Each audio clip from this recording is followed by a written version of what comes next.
मैं यहाँ 5 करोड़ का फंड अनाउंस करता हूँ। देव बिंद्रा जी असेस करेंगे। This is amazing. This is life changing. This is life changing. Lalit ji बोल रहे हैं कि मैं 5 करोड़ रुपया आप में से किसी पे भी इन्वेस्ट करने को डिवाइड करके अलग अलग लोगों में तैयार हूं। अगर आपको प्रोजेक्ट बनाना है, पर्सनालिटी नहीं, तो क्या किया जाए, टेक्नोलॉजी का इस्तेमाल कैसे किया जाता है, कैसे बिल्ड किया जाता है। आज मैं आपको मिलवाने वाला हूं एक खास शख्सियत से जिनका दर्जी का काम था, टेलर का दुकान था, छोटा सा। जब ये बोलेंगे ना तो आपको मजा आएगा। सुनना चाहेंगे? उनकी स्टोरी कि कैसे उन्होंने टेक्नोलॉजी बिल्ड करके ऑर्गेनाइजेशन को स्केल अप किया, उनकी स्टोरी कि कैसे उन्होंने समय से ERPs को तैयार किया। I am here is what I am introducing to you mister Lalit Agrawal, chairman V Mart. Sir please come on the stage. Welcoming mister Lalit Agrawal. आइए सर, आइए। आई एम गेटिंग गूज़बम्प्स, मेरे रोंगटे खड़े हो गए हैं। Look at that positive energy, look at the energy that you have created. छोटी सी कहानी है।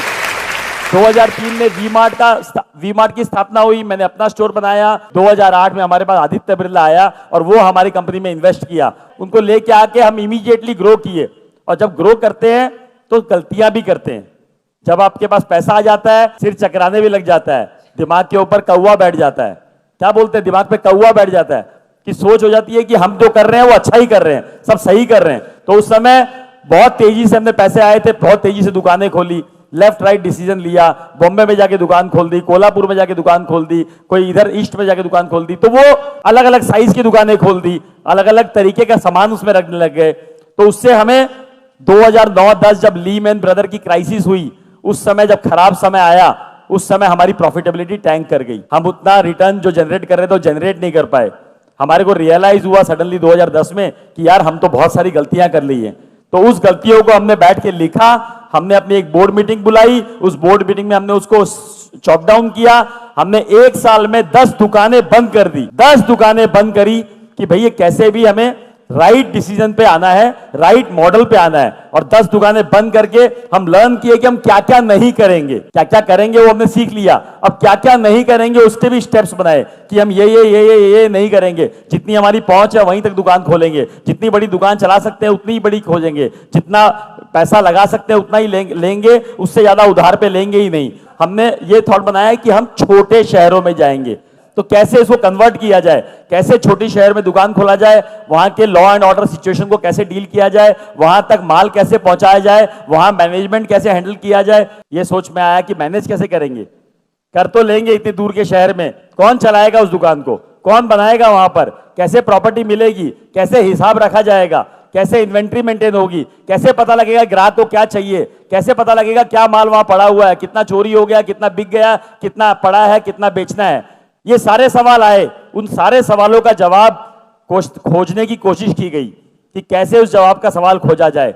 तभी एक दिमाग में आया कि नया नया ERP वर्ड आया था, नया नया टेक्नोलॉजी का वर्ड आया था। और उसी समय हमने एक ERP वेंडर से बात करी, उसको समझा। वो छोटा सा एक सॉफ्टवेयर बनाता था, उसी को समझ के उसी को हमने इंप्लीमेंट करने की कोशिश करी और उसको हमने उसी समय इंप्लीमेंट कर दिया। जब इंप्लीमेंट कर दिया तो हमारे पास वो थॉट प्रोसेस आ गई कि यार टेक्नोलॉजी से हम कम से कम देख तो सकते हैं कि कौन सा माल कहां बिका, कौन सा माल की कहां जरूरत है, कौन सा माल कितना स्टॉक में पड़ा हुआ है। उससे बहुत कुछ, शायद ERP से और भी बहुत कुछ जो फायदा हुआ कि कितने वेंडर ने क्या माल दिया, उसका कितना पेमेंट हुआ, उसका माल कितना बिका, कितना हिसाब पूरा बराबर मिल गया।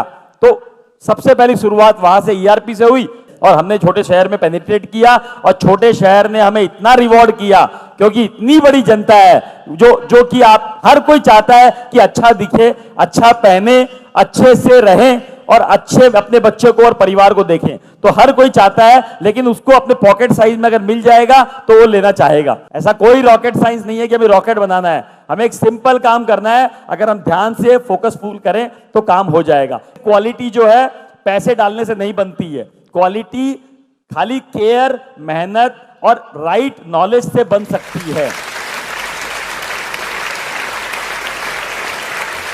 Standing ovation, very large round of applause for Mr. Lalit Agarwal. Thank you, sir. एक तो क्वेश्चंस ले सकता हूं सर के साथ if he allows, उनको कहीं जाना था बट जस्ट हाँ जी सर। जब बात आती है वेंडर की, वेंडर कहते हैं मेरे को 5 रुपए सस्ता चाहिए, ये आदमी 5 रुपए सस्ता दे रहा है सर, उसमें हम आके फंस जाते हैं रेड ओशन में। हम नया प्रोडक्ट लॉन्च करते हैं, कल को वो नहीं बिकता तो हमारा बड़ा लॉस होके बैठ जाता है। हमें शहद बनना है, मधुमक्खी अपने आप आएगी। कोई ना कोई गैप है, कोई ना कोई चीज आपको डालनी पड़ेगी जिससे वो चीज चमक के बाहर निकले। जब जो लोग अपने आप भिनभिनाए आपके अराउंड, अपने आप बोले कि मैं कपड़ा आप ही कर लूंगा, मैं माल आप ही कर लूंगा, वो तो प्रोडक्ट, उसकी सर्विसेज, आपके व्यवहार, आपके आचरण, आपका तरीका में क्रिएट करना पड़ेगा और यही सब आप लर्न करके जाओगे यहाँ से। Good morning sir. Sir good morning. आपने कहा कि बोला कि अपने स्टाफ को आप छोड़ो, जैसे बच्चों को आप चलना छोड़ते हो, चलने के लिए छोड़ देते हो, तो जैसे जैसे हम जब भी स्टाफ पे पूरा ट्रस्ट करते हैं ना, स्टाफ कभी ना कभी धोखा दे देता है सर। कोई बात ऐसा नहीं, भी नहीं है, ऐसा भी नहीं है, कोई बात नहीं। गिरोगे, पड़ोगे, लगोगे, गाड़ी लेके निकलते हो, चलाते हो तो कभी ना कभी एक्सीडेंट होता है, कभी हल्का सा टच होता है, कभी बहुत बड़ा एक्सीडेंट होता है, तो गाड़ी चलाना बंद कर दोगे, गाड़ी में बैठना बंद कर दोगे। तो ये विश्वास के साथ ही चलना पड़ेगा कि जीवन में निकले हैं तो कुछ ना कुछ होगा, कुछ ना कुछ होगा। उस होने के सदमे से हम बैठ नहीं जाएंगे। सर मेरा प्रॉब्लम भी स्टाफ से रिलेटेड है। वो लोग कहीं ना कहीं हमें बीच में छोड़ देते हैं कि हम लोग अकेले पड़ जाते हैं, वो लोग अपना 7-8 बजे चले जाते हैं। मेरा मैन्युफैक्चरिंग बिजनेस है तो हमें लोडिंग भी करवानी पड़ती है और हमें सब करना पड़ेगा। 10 बजे तक शुरुआत में सारे काम करने पड़ेंगे। 100 बार टेम्पो में बैठ के डिलीवरी देके आया हूं, 100 बार। मैं यहाँ 5 करोड़ का फंड अनाउंस करता हूं। This is amazing. This is life changing. This is life changing.